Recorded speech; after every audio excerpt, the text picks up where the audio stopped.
How to lose belly fat. And a diet high in protein may protect you against insulin resistance, says Aron. In one study, obese women who followed a diet for 8 weeks that was roughly 30% protein, 40% carbs, and 30% fat lost significantly more fat, including visceral pudge, than women who stuck to a plan that was 16% protein, 55% carbs, and 26% fat. This just in, saturated fat packs on more visceral fat than polyunsaturated ones, according to a recent Swedish study. When subjects ate 750 more calories daily for 7 weeks, either in the form of palm oil, saturated, or sunflower oil, polyunsaturated the formers gained more visceral fat while the latter gained more muscle mass and less body fat.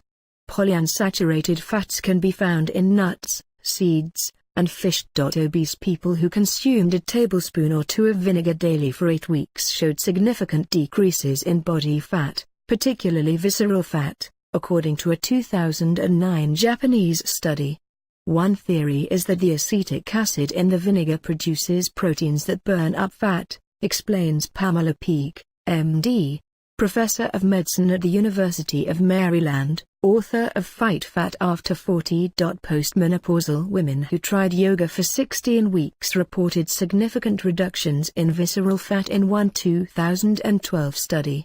If you're just not that into downward dog, any sort of relaxation exercise, even simple deep breathing, can help.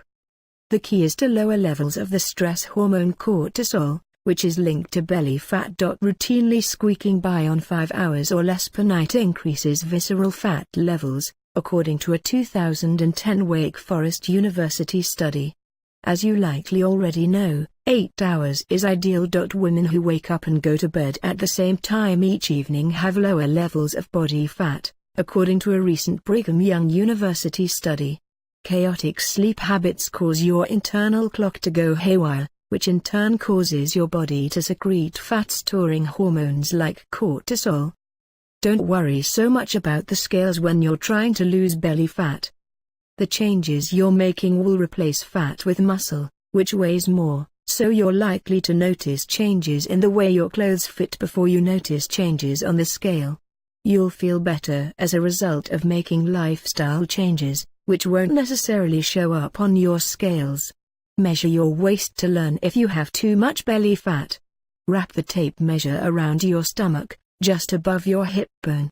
Pull the tape tight, but not so tight that it pinches you. It should fit snugly and be even all the way around. When you've got the tape measure in place, exhale and relax. Pinch your thumb and forefinger together at the measuring tape, in order to see what your measurement is. For women, a waist measurement of more than 35 inches, or 89 centimeters, is associated with high levels of belly fat. Make sure you're not sucking your stomach in, or your information won't be accurate. Remember that this measurement is not about cosmetic concern, but good health. Wait 6 weeks before trying to lose weight. Gaining weight when you're pregnant is natural. For the first 6 weeks following childbirth, take it easy. Don't attempt to lose weight right away.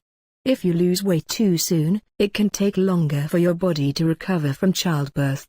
Eliminate 500 calories a day from your current diet. When you're ready to start losing weight, take it slowly. You can easily reduce your daily food intake by 500 calories through eating smaller portions, swapping high-calorie foods for lower-calorie options, or skipping high-calorie food choices altogether. Switching from high-fat sweet coffee drinks, such as caramel lattes, to plain coffee or espresso, or substituting water for sugary sodas, will help make the weight loss easier. Do postnatal exercises to strengthen your pelvic floor. Lay on the floor or a firm mattress, either on your side or your back. Bend your knees, so that your thighs are perpendicular to your torso. Take a deep breath in, then as you breathe out tighten your pelvic floor muscles. Then, gently pull your belly button in and up. Hold this pose for 10 seconds, then slowly relax. Wait for 5 seconds, then repeat the exercise. Make sure you continue to breathe throughout. Try postnatal yoga classes. Postnatal yoga classes can be a great way to learn new poses that will strengthen your pelvic floor and your abdominal muscles. In addition, yoga classes will help. If you liked the video, subscribe to our channel for more awesome videos. Check the description below and thank you so much for watching.